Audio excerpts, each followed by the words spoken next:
The following is how to close the batch at the end of the day or at the end of a sales batch.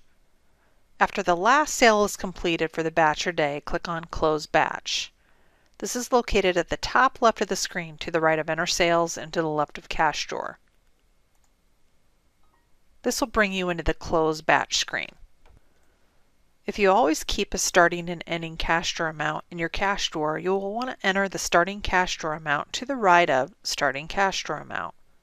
You will also want to enter the ending cash drawer amount to the right of Ending Cash Drawer Amount. These are located at the top left of the screen. You will do this the very first time you close a batch. Those amounts will always remain the same unless you change them on this screen or when entering your daily ending cash drawer amount. To the right of the starting and ending cash drawer amounts, you will see Cash Totals, F6, Count Money, F7, and Salesperson Summary, F8. The default automatically brings you to Cash Totals, F6. Click on the Print button at the bottom of the screen of Cash Totals to print out the cash totals to the receipt printer.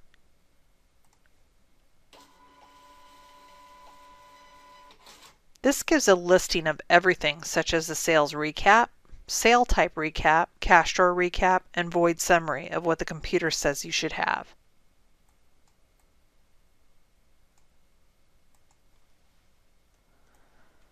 Click on the Salesperson Summary tab or press F8 on your keyboard. This will give you a listing of how each salesperson did in each class for quantities and dollars.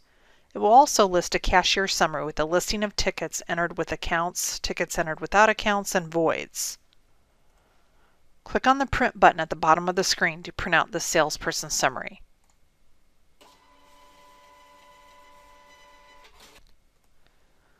Click on the Count Money tab or press F7 on your keyboard. This will bring you into the screen where you can physically count the ending cash drawer amount and the cash taken in for the cash deposit on this batch. Most stores will just have cash and ending cash drawer amount listed on the screen. If you consider the credit cards a part of your cash deposit, those can be listed as well if needed. Click the Count button to the right of Ending Cash Drawer Amount. The ending cash drawer amount is the amount of cash that you keep in your drawer to give change back on transactions throughout the day. This amount has nothing to do with your cash deposit. This is the amount that you decide you want to keep as a starting cash drawer amount and an ending cash drawer amount in your cash drawer. This will list all of the denominations of coins and cash. You will count how many pennies, nickels, dimes, quarters, ones, fives, tens, 20s, etc. you have in your drawer. Example, if you have 45 pennies, you will type in 45 to the right of pennies. If you have 15 nickels, you will type 15 to the right of nickels. It will total it up for you like a calculator as if you were typing in the numbers. You will count up to what your ending cash drawer amount should be and stop. If your ending cash drawer amount is 200, the total should come to 200.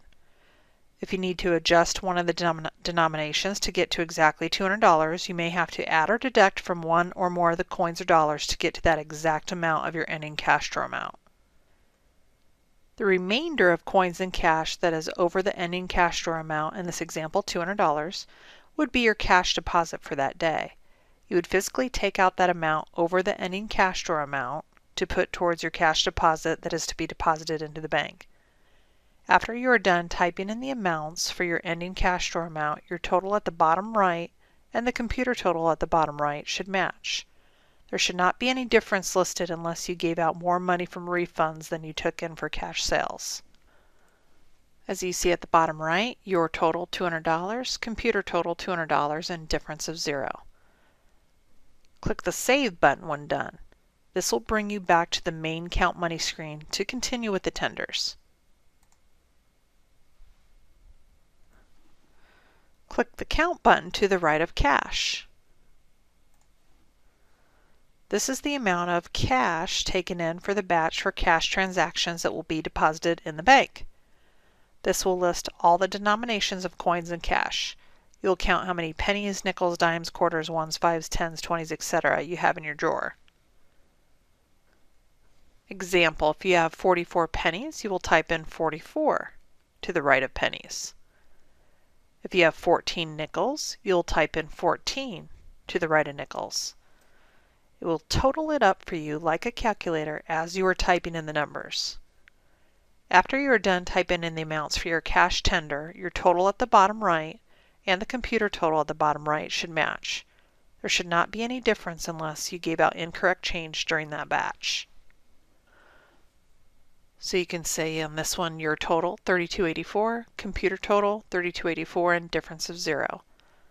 Click the Save button when done. This will bring you back to the main Count Money screen to continue with any other tenders listed. If you consider the credit card tenders a part of your cash deposit, these tenders will appear on the Count Money screen. If credit card tenders are not considered a part of your daily cash deposit, you will only see cash and ending cash drawer amount on this Count Money screen. Most people do not accept checks, so that tender will not be listed unless you are a Halloween Express store that accepts checks. If you are one that has other tenders listed under the Count Money screen, you will click on the Count button beside that tender and enter the totals and save those as well. When the Count Money screen has been completed and saved, you can click on the Print button at the bottom of the Count Money screen.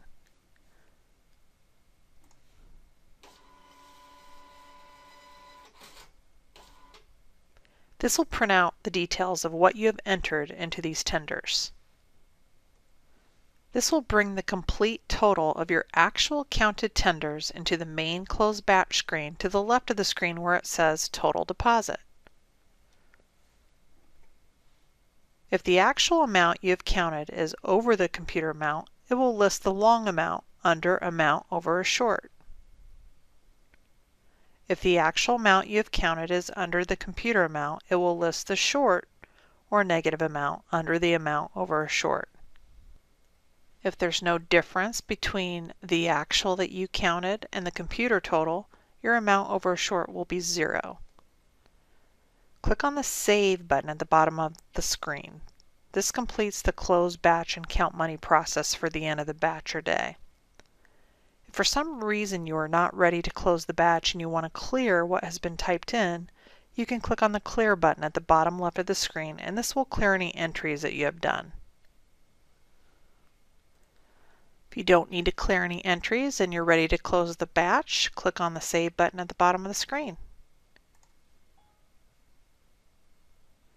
The Alert Center message will come up saying, "Saving this page will close the current batch. Do you wish to continue?" You'll click on the Close Batch button, and this completes how to close the batch.